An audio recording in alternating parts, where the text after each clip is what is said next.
Kawawa naman tong extension clan namin, hindi malang makatikim ng panalo. Kaya sigurado, demote na talaga to.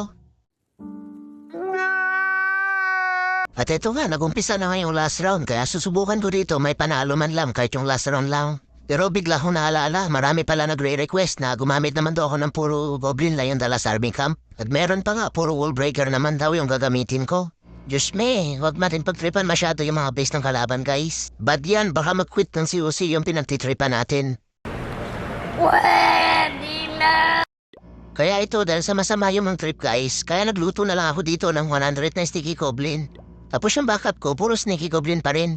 Kaya wag tayo mga trip guys, masama yan. Kaya yung gagawin natin, tamang loots lang gamit yung mga sneaky goblin. Stage 14 nga pala itong gamit ko, kaya dito ako umatak sa stage 14 din. Kaya tara, panoorin natin kung paano mang-loot sa Clan War League dahil puro talo na rin naman yung clan.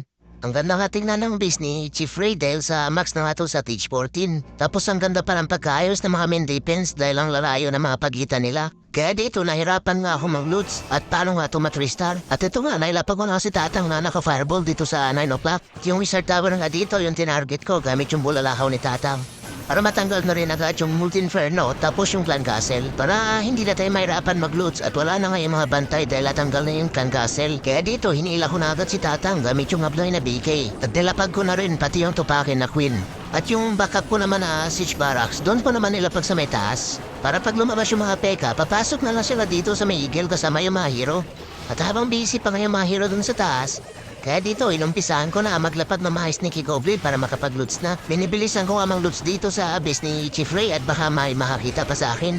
Baka isipin na ninanakawan ko lang yung mga resources dito sa deepest ni Chief Ray. Kaya wag niyong gayahin yung ginagawa ko dito guys, masama yan. Kaya bago pa magkahulian, nilapag ko na pala dito yung Hero Tomboy. Ginamit ko na kagad yung equipment niya na Rocket Spear para matanggal lang yung Multi-Inferno Tower.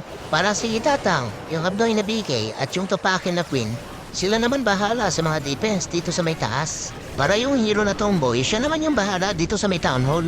Kaya dito, ginamitan ko na ng rage at prunish yung town hall para matanggal agad ni Tomboy. Kaso, nahuli siya ng enemy Tomboy, kaya ayun, nagsuntukan pa ngayon dalawa dito sa may town hall. Kaya ang mangyari, nasayang lang yung rage at saka yung isang priest, at hindi nga natanggal yung town hall. Pero buti na lang, dumiretso na rin sa may town hall yung Tupakin na Queen at hila-hila pa yun si Tatang. Kaya dito, ginamit ko na agad yung ability ni Tupakin na Queen para matanggal agad yung town hall. At ayun, naubos na yung resources dito sa defense ni Chief Ray. Kaya dito, hindi ko na nilapag lahat yung mga sneaky goblin para may magamit pa ako sa sunod na pag-loots ko.